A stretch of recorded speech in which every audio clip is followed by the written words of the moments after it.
सामाजिक विषमता की शत्रु एंजेला डेविस। रंगभेद को कायम रखने में ही अपना स्वार्थ समझने वाले गोरे अंग्रेजों को एंजेला डेविस की नित्य बढ़ती जा रही ख्याति फूटी आंखों न भाई। उन्होंने डेविस पर तरह तरह के आरोप लगाए, षड्यंत्र रचे और निरुत्साहित करने के प्रयास किए, परंतु विजय सदैव डेविस की ही होती रही। कुछ दिनों पूर्व संसार चौंक उठा जब श्वेत प्रभावशाली गोरे लोगों ने षड्यंत्र रचकर एंजेला डेविस को गिरफ्तार करवा दिया। एक साथ उन्हें 3 अपराधों में घसीटा गया था। पहला तो ये कि एंजेला ने अपने जीवन साथी को पुलिस की हिरासत में से निकालने का षड्यंत्र रचा था और अदालत पर सशस्त्र आक्रमण की योजना भी बनाई थी। न्यायाधीश J. हेली की हत्या और अपहरण में भी उन्हीं का हाथ था, परंतु एंजेला सर्वथा निर्दोष थी। उन्होंने रंगभेद के खिलाफ तीव्र संघर्ष छेड़ रखा था, ये तो सच था, लेकिन उस संघर्ष में कहीं भी हिंसा या गैर कानूनी तरीकों का उपयोग नहीं हुआ था। उनका दोष था तो यही कि वे नीग्रो लोगों को सामाजिक अधिकार दिलवाने के प्रयत्न कर रही थीं। अमेरिका कानून ने भले ही रंगभेद की प्रथा को अवैधानिक करार दिया हो, लेकिन कानून बना देने मात्र से किसी समस्या का समाधान नहीं हो जाता। वहाँ के श्वेत नागरिक तो आज भी नीग्रो जनता को दूसरी तथा निचली श्रेणी की जनता समझ रहे हैं। सामाजिक समानाधिकार को जन स्तर पर प्राप्त करने के लिए उस वर्ग का जागरूक होना स्वाभाविक है जो अभिजात्य कुल के लोगों द्वारा पीछे धकेल दिया गया है। एंजेला डेविस उस सामाजिक चेतना की प्रतीक बनती जा रही थी और स्वार्थपरस्त श्वेत नागरिक उन्हें अपना शत्रु समझते जा रहे थे, लेकिन न्यायालय ने उन्हें निर्दोष कहकर बरी कर दिया।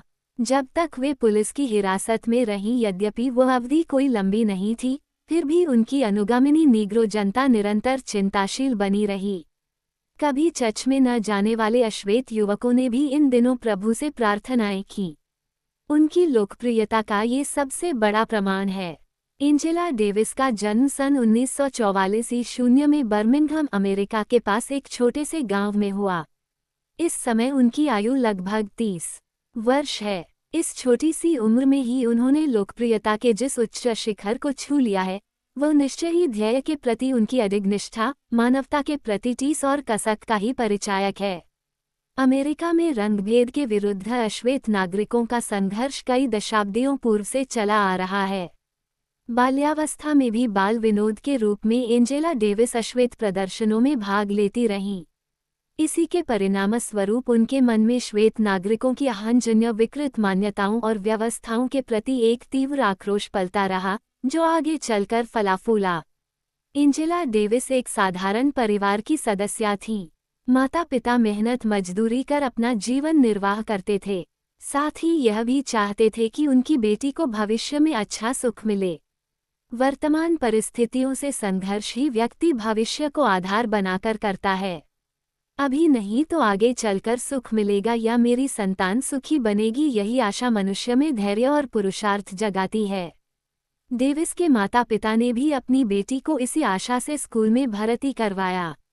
एंजेला भले ही कम उम्र की नासमझ बालिका रही हो, परंतु माता पिता ने उसे इस बात का आभास करा दिया था कि पढ़ना अच्छा है। सामयिक कठिनाइयों और अभावों को स्वीकार करके भी माँ बाप जिस किसी तरह उसकी शिक्षा के लिए पैसा निकालते रहते थे।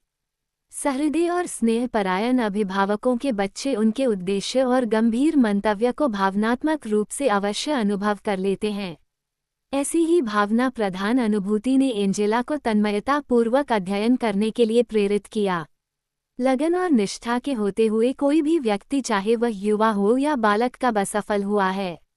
एंजेला को सफलता मिलती गई और इतनी अच्छी सफलता कि वो अपने सहपाठियों के ईर्ष्या का विषय बन गई। 15 वर्ष की आयु में ही वो न्यूयॉर्क सिटी के हाई स्कूल में भर्ती हो गई। इस समय उसकी प्रतिभा को विकास का अवसर देने के लिए स्कूल की ओर से उन्हें छात्रवृत्ति भी दी गई। इस छात्रवृत्ति को उन्होंने घर वालों के पास भेजा, परंतु माँ बाप ने ये कहकर लौटा दिया कि वह इसका उपयोग स्वयं के विकास में ही करें। एंजेला डेविस ने छात्रवृत्ति की रकम को अपनी आवश्यकताएं बढ़ाकर खर्च करने में या आमोद प्रमोद के साधनों में नहीं लगाया। बचपन से अभावों के शिकार बने बालक कुछ उन्मुक्तता अनुभव करते ही अक्सर बहक जाते हैं। ऐसी स्थिति में स्वयं को संभालने की आवश्यकता होती है। यह आवश्यकता संतान के पालन पोषण में समझदारी बरतने से ही पूरी हो सकती है। छात्रवृत्ति की सहायता से उन्होंने अपनी आगे की शिक्षा का प्रबंध किया। उन्होंने फ्रेंच भाषा के अध्ययन में विशेष रुचि ली। स्वतंत्रता, समानता और भ्रातृत्व के सिद्धांतों ने उनका मन मोह लिया। हाईस्कूल के बाद की शिक्षा समाप्त कर वे P0H0D0 की तैयारी करने लगीं। इन्हीं घड़ियों में वे अश्वेत आंदोलन की ओर सैद्धांतिक तौर पर आकृष्ट हुई। इन दिनों उन्होंने कैलिफोर्निया में नीग्रो कामगारों की दयनीय दुर्दशा देखी थी।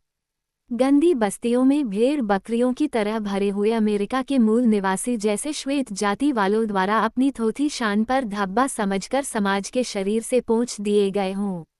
इन्हें खाने पीने की योग्य मजदूरी भी नहीं मिल पाती थी, जबकि दिन भर कोल्हू के बैल की तरह काम में जुटा रहना पड़ता था। भोजन के साथ साथ अन्य छोटी जरूरतें भी, जिनके लिए सामाजिक व्यवस्था होती है, का लाभ भी इन्हें नहीं मिलता। कभी कोई नीग्रो बालक बीमार पड़ जाता तो डॉक्टर आना तो दूर मरीज के रूप में उसे अस्पताल में भर्ती भी नहीं किया जाता। हालांकि ऐसी कोई वैधानिक बाधा तो नहीं थी, क्योंकि सरकार ने तो कानून द्वारा सभी रंग वर्ण के लोगों को समानता का दर्जा दे रखा था।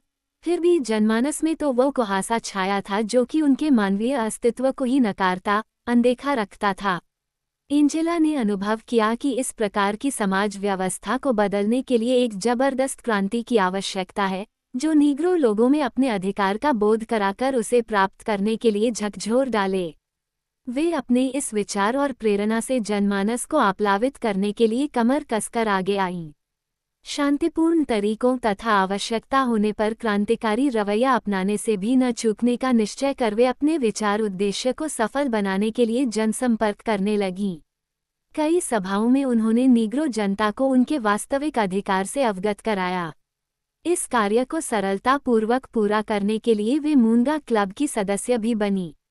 साम्यवादी विचारधारा के दलों से भी उनका संबंध स्थापित हुआ। सन 1961 में वे लॉस एंजल्स के एक कॉलेज की प्राध्यापिका बनी। अपने छात्रों को उन्होंने दर्शन शास्त्र के माध्यम से समत्व की शिक्षा दी। एंजेला के ये विचार महाविद्यालय के श्वेत अधिकारियों को पसंद नहीं आए। षड्यंत्रकारी कम्युनिस्ट होने का आरोप लगाकर एंजेला को सेवा से हटा दिया गया। उनके लिए यह बड़ा परीक्षण का विषय था। शांति से न मिलने पर संघर्ष का रास्ता अपनाते हुए अपना अधिकार प्राप्त करने का विचार अभी तक उन्होंने दिया था। इस विचार की कसौटी पर अब वे स्वयं चढ़ रही थीं। उन्होंने विश्वविद्यालय के निर्णय को न्यायालय में चुनौती दी और विजय उन्हीं की हुई। रंगभेद के खिलाफ अब तक लड़ रही Angela Davis Martin Luther king के बाद सर्वाधिक विख्यात हुईं। अमेरिका और विश्व के सुधारवादी विचारक उन्हें मार्टिन की सच्ची उत्तराधिकारी मानते हैं।